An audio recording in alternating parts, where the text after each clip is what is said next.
selamat pagi teman-teman. Pada bab kali ini kita akan membahas tentang pertumbuhan dan perkembangan pada makhluk hidup. Sebelumnya, perkenalkan kelompok kami kelompok 1. Nama saya Anastiasari Ramadhani, absen 4.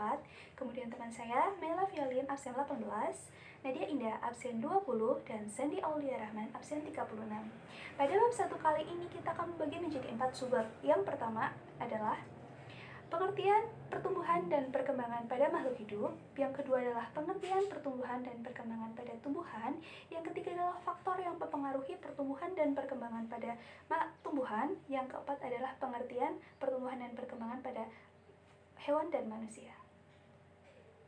Teman-teman, kita masuk kepada pembahasan yang pertama, yaitu pengertian pertumbuhan dan perkembangan pada makhluk hidup. Pertumbuhan sendiri adalah proses bertambahnya volume dan jumlah sel sehingga ukuran makhluk hidup bertambah menjadi besar. Sifatnya irreversibel karena tidak bisa kembali ke sifat asalnya. Sedangkan perkembangan adalah proses perubahan menuju kedewasaan akibat dari pertumbuhan dan diferensiasi. Perkembangan sendiri bersifat reversibel karena dapat kembali ke sifat asalnya. Oke, kemudian kita bahas ke subbab yang kedua, yaitu pertumbuhan perkembangan pada tumbuhan. Yaitu ada perkecambahan. Perkecambahan adalah proses munculnya planula atau tanaman kecil dari dalam biji. Biji hanya berkecambah apabila lingkungan memiliki suhu yang optimal, oksigen yang cukup, air yang cukup, dan cahaya yang cukup. Biji sendiri dibagi menjadi dua, yaitu monokotil dan dikotil. Yang kita tahu bahwa monokotil adalah berkecambah 1 dan dikotil adalah berkecambah 2. Ya teman-teman, perkecambahan itu dibagi menjadi dua macam. Yang pertama epigel dan hipogeal. Di sebelah kiri saya terdapat ilustrasi perkecambahan epigel, di mana hipokotil memanjang sehingga planula dan kotiledon keluar dari permukaan tanah, dan kotiledon melakukan fotosintesis selama daun belum terbentuk. Jenis tanaman yang melakukan perkecambahan epigel contohnya adalah kacang hijau. Dan di sebelah kanan saya terdapat perkecambahan secara hipogel, di mana epikotil memanjang sehingga planula keluar menembus kulit biji dan muncul di atas permukaan tanah, sedangkan kotiledon tetap tinggal di dalam permukaan tanah. Contoh tanaman yang melakukan perkecambahan hipogeal ini adalah jagung dan kacang kapri. Kita juga perlu tahu jenis pertumbuhan dan perkembangan, yaitu ada primer dan sekunder. Pertumbuhan primer disebabkan oleh adanya aktivitas pada meristem apikal, sedangkan pertumbuhan sekunder disebabkan adanya aktivitas kambium. Nah, akibat dari pertumbuhan primer ini, akar dan ujung batangnya akan mengalami pertambahan panjang, sedangkan akibat dari pertumbuhan sekunder, maka akar dan batang akan bertambah lebar serta terbentuknya kulit dan batang kayu.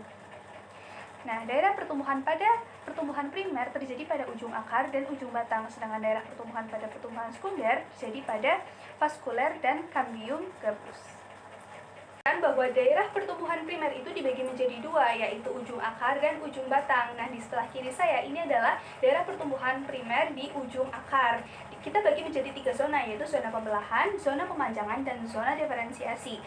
Zona pembelahan tersusun oleh sel-sel meristem apikal atau primer, di mana meristem primer terdiri dari protedrem, meristem dasar, dan prokambium. Kemudian sel-selnya aktif melakukan pembelahan mitosis menyebabkan akar bertambah panjang. Kemudian zona pemanjangan yaitu zona elongasi yang berwarna merah marun.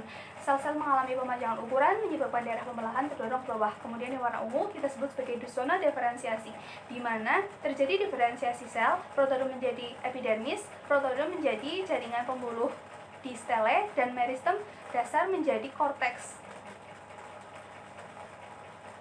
Masih membahas tentang daerah pertumbuhan primer, kali ini kita membahas tentang ujung batang. Terdapat 3 zona juga, di mana ada meristem apikal, tunas ketiak, dan zona pemanjangan. Berikut penjelasannya. Oke, meristem apikal disebut juga sebagai zona pembelahan. Sel-selnya aktif melakukan pembelahan meiosis menyebabkan batang bertambah tinggi, dan zona pemanjangan atau zona elongasi di mana sel-selnya mengalami penambahan ukuran dan menyebabkan daerah perubahan terdorong dan membuat batang menjadi lebih tinggi. Kemudian kita membahas tentang daerah pertumbuhan sekunder. Berikut ilustrasinya.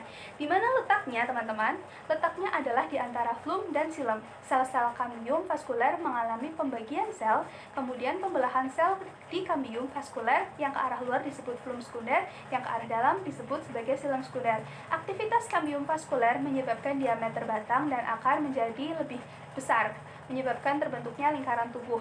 Teman-teman, daerah sekunder juga ada terdapat di cambium gabus atau velogen. Berikut ilustrasinya. Yang warna ungu kita sebut sebagai velum, yang di bawahnya disebut velogen atau cambium gabus itu sendiri. Yang warna hijau kita sebut sebagai velodrome. Keliling lingkaran yang di sebelah ini disebut sclerenchyme. Yang warna biru disebut phloem. Yang warna coklat di antara merah dan biru itu kita sebut sebagai cambium vascular. Dan yang warna merah di bawah sendiri itu kita sebut sebagai xilum. Berikut penjelasannya. Di mana letaknya ada di dekat lapisan epidermis batang. Kemudian pembentukan sel di cambium gabus ke arah luar kita sebut sebagai phloem, ke arah dalam kita sebut sebagai velodrome. Velum ini tersusun atas sel-sel mati. Susunan sel-sel rapat menggantikan epidermis batang yang rusak, sedangkan velodrome tersusun atas sel-sel hidup yang kita sebut sebagai korteks sekunder, berperan dalam penyimpanan cadangan makanan. Dalam pertumbuhan, kita dapat melakukan pengamatan, mengubah data pengamatan menjadi grafik pertumbuhan. Nantinya, grafik pertumbuhan ini akan menyerupai huruf S loh, di mana menggambarkan laju pertumbuhan yang dialami oleh tanaman. Umumnya dibuat pada masa tanaman memasuki fase vegetatif. Bagaimana caranya? Yang pertama, kita harus melakukan pengamatan pertumbuhan. Kemudian, kita harus melakukan pengukuran menggunakan penggaris, timbangan, atau auksioner. Kemudian kita mengolah data menjadi data pertumbuhan dan mengubahnya menjadi grafik pertumbuhan. Oke, kan ini dibuat pada fase vegetatif, dan fase vegetatif itu terbagi menjadi 3, yaitu yang pertama adalah fase lag, fase logaritmik, dan yang terakhir adalah fase stasioner. Untuk lebih jelasnya, perhatikan gambar berikut. Ini adalah gambar grafik pertumbuhan. Ada 3 fase ya teman-teman, fase lag, fase logaritmik, dan fase stasioner. Yang membedakan di antara ketiganya adalah di mana fase lag itu adalah fase yang terjadi di awal pertumbuhan, sedangkan fase logaritmik, laju pertumbuhan tanaman meningkat drastis, dan fase stasioner di mana tanaman masih mengalami pertumbuhan namun kecepatannya konstan dan cenderung melambat. Pertumbuhan tanaman pada fase lag itu berjalan sangat lambat, sedangkan fase logaritmik itu terjadi dalam waktu yang singkat dan sangat signifikan, sedangkan fase stasioner ini hanya energinya tidak difokuskan untuk pertumbuhan lagi, melainkan untuk kematangan atau kedewasaan bagian-bagian tubuh lainnya. Dalam pertumbuhan dan perkembangan, kita juga mengenal faktor yang mempengaruhi. Ada 2 ya teman-teman, faktor internal dan faktor eksternal. Faktor internal ada gen dan hormon. Gen ini adalah substansi pembawa sifat, di mana dia mempengaruhi bentuk tubuh, warna, bunga, dan rasa buah. Kemudian selain gen, kita juga mengenal yang namanya hormon. Dalam tumbuhan yang mempengaruhinya ada 7 hormon. Nah, apa aja hormon itu? Kita kenal dengan yang pertama adalah auksin, gibberellin, etilen, sitokinin, asam abisat, kalin, dan asam traumanin. Setelah mempelajari faktor internal, kita juga harus mempelajari mengenai faktor eksternal yang mempengaruhi pertumbuhan dan perkembangan. Yang pertama adalah nutrisi. Nutrisi ini dibedakan menjadi makronutrien dan mikronutrien tergantung pada kebutuhan jenis tanamannya. Kemudian ada yang kita kenal sebagai air. Air ini berfungsi untuk membantu perkecambahan, menjaga kelembaban tumbuhan, melarutkan mineral, dan melakukan fotosintesis. Kemudian ada kadar garam. Kadar garam ini mempengaruhi penyerapan air oleh rambut akar. Ini ada kaitannya juga loh dengan materi kimia, yaitu larutan validatif. Kemudian ada yang kita kenal sebagai pH tanah. pH tanah ini mempengaruhi kelarutan nutrisi, mempengaruhi aktivitas mikroorganisme. Faktor eksternal lainnya adalah oksigen, kelembaban, cahaya, dan suhu. Oksigen sendiri membantu untuk metabolisme sel dan penyerapan nutrisi. Kemudian kelembaban. Kelembaban ini digunakan untuk menyediakan air yang cukup untuk perkecambahan biji dan menjadi habitat yang baik bagi tanaman epifit, contohnya lumut, paku, dan anggrek, di mana ketiga tanaman ini membutuhkan kelembapan tanaman lain untuk kelangsungan hidupnya. Kemudian ada yang kita tahu adalah cahaya. Ya, cahaya ini gunanya untuk membantu pertumbuhan dan fotosintesis atau fotoperiodisisme.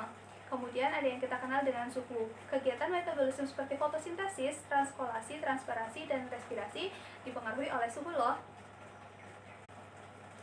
Sampailah kita di subbab terakhir, yaitu pertumbuhan dan perkembangan pada hewan dan manusia.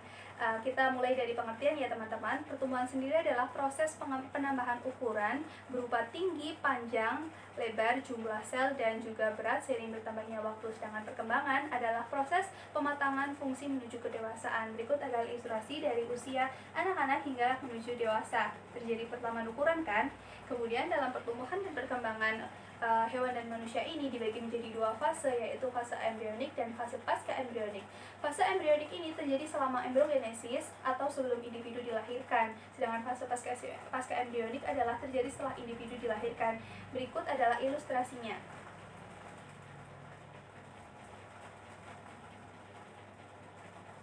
Pembahasan berikutnya adalah tahapan fase embrionik. Yang pertama adalah sigot, terbentuk dari fertilisasi yang berupa sel tunggal diploid dan berubah menjadi morula, yaitu hasil pembelahan zigot menjadi 16-32 buah sel mirip anggur. Namun beberapa sumber juga menyebutkan bahwa morula adalah hasil pembelahan zigot menjadi 64 sel buah mirip anggur loh.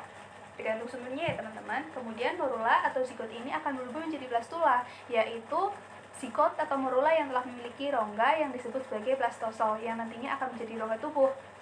Dari blastula akan berubah lagi menjadi gastrula, yaitu zigot yang telah mengalami implantasi dan invaligasi dan memiliki lapisan embrionik. Kemudian berubahlah menjadi dalam proses diferensiasi, yaitu proses perkembangan sel identik menjadi sel yang memiliki fungsi spesifik.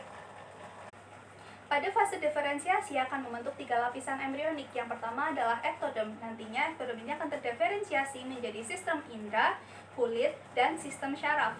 Kemudian lapisan yang lain adalah lapisan mesodem. Lapisan mesodem ini terletak di antara lapisan ektodem dan lapisan endodem, terdiferensiasi menjadi jaringan otot dan jaringan ikat.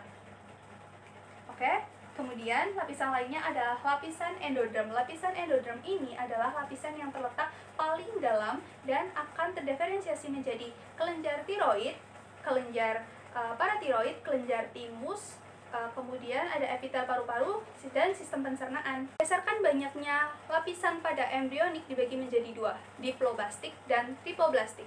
Yang diploblastik contohnya adalah Coelenterata, Porifera, dan Echinodermata. Sedangkan yang tripoblastik ini dibagi menjadi 3 lagi teman-teman. Ada tripoblastik acelomata, yaitu tidak memiliki rongga tubuh, contohnya adalah cacing planaria. Kemudian ada juga yang disebut sebagai tripoblastik pseudocelomata, yaitu memiliki rongga tubuh yang semu, contohnya adalah cacing gilik. Dan tripoblastik celomata atau memiliki rongga tubuh yang jelas, contohnya arthropoda. Dan fase pasca embrionik ini pada hewan dan manusia itu terjadi menjadi 3, yaitu metamorfosis, metagenesis, dan regenerasi. Untuk lebih jelasnya, simak lebih lanjut ya pada slide berikutnya.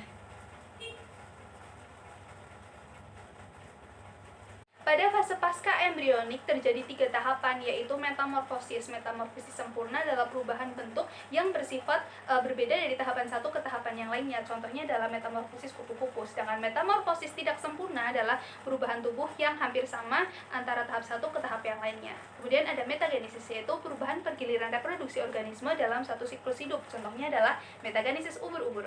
Kemudian ada regenerasi, yaitu kemampuan suatu organisme untuk mengganti, menumbuhkan kembali bagian tubuh yang rusak. Contohnya adalah cacing pipi atau cacing planaria yang disebabkan oleh diferensiasi neoplasnya. Oke. Fase pasca embrionik yang dialami oleh manusia memiliki 4 fase. Yang pertama adalah fase infan atau bayi, memiliki ciri-ciri mengalami perkembangan fungsi beberapa organ vital tubuh dan belajar meningkatkan sistem motorik dan sensoriknya. Yang kemudian adalah fase anak-anak, dan fase anak-anak ini dibagi menjadi 3, yaitu balita, ketika anak-anak berusia di bawah 5 tahun. Kemudian early childhood, di mana anak-anak di atas 5 tahun, dan elementary school age, di mana anak-anak mulai bersekolah. Mengalami fase anak-anak, kita akan mengalami yang namanya fase remaja, di mana memiliki ciri-ciri sudah matang secara fisik dan emosional, fungsi organ tubuh sudah matang sepenuhnya dan dapat bertanggung jawab dengan segala tindakan yang kita perbuat. Setelah fase remaja, kita akan menginjak yang namanya fase dewasa, di mana fase dewasa memiliki ciri-ciri pertumbuhan dan perkembangan terhenti, perkembangan emosional, mulai mengalami tanda-tanda penuaan. Beriringan dengan itu, ada juga faktor yang mempengaruhi secara internal, yaitu hormon. Ada hormon growth hormone, tiroid, dan estrogen serta testosteron. Kemudian ada juga gen, materi genetik yang sifatnya akan diwariskan kepada individu berikutnya. Pada hormon yang berpengaruh pertumbuhan dan perkembangan kupu-kupu ada hormon excitation dan juvenile hormone. faktor internal, kita juga belajar tentang faktor eksternal. Faktor eksternal dibagi menjadi 4. Yang pertama adalah nutrisi. Dan nutrisi itu digolongkan menjadi 2 berdasarkan jumlah banyak yang diperlukan oleh tubuh, yaitu makronutrien dan mikronutrien. Selain itu ada juga cahaya matahari yang salah satu perannya adalah dalam proses pertumbuhan dan perkembangan embrio pada hewan yang bertelur. Faktor eksternal yang ketiga adalah aktivitas fisik yang fungsinya adalah meningkatkan kekuatan otot tulang, meningkatkan kapasitas paru-paru, perkembangan kemampuan kognitif anak. Faktor eksternal yang terakhir adalah suhu lingkungan, mempengaruhi pertumbuhan jenis kelamin pada hewan reptil dan ikan, mempengaruhi terhadap proses metamorfosis kupu-kupu, dan pada fase perkembangan pupa menjadi kupu-kupu. Sekian presentasi dari kelompok kami. Apabila ada pertanyaan, silakan tulis di kolom komentar untuk kami jawab secepat mungkin. Terima kasih atas partisipasinya. Mohon maaf apabila banyak kesalahan. Wassalamualaikum warahmatullahi wabarakatuh. Selamat sore.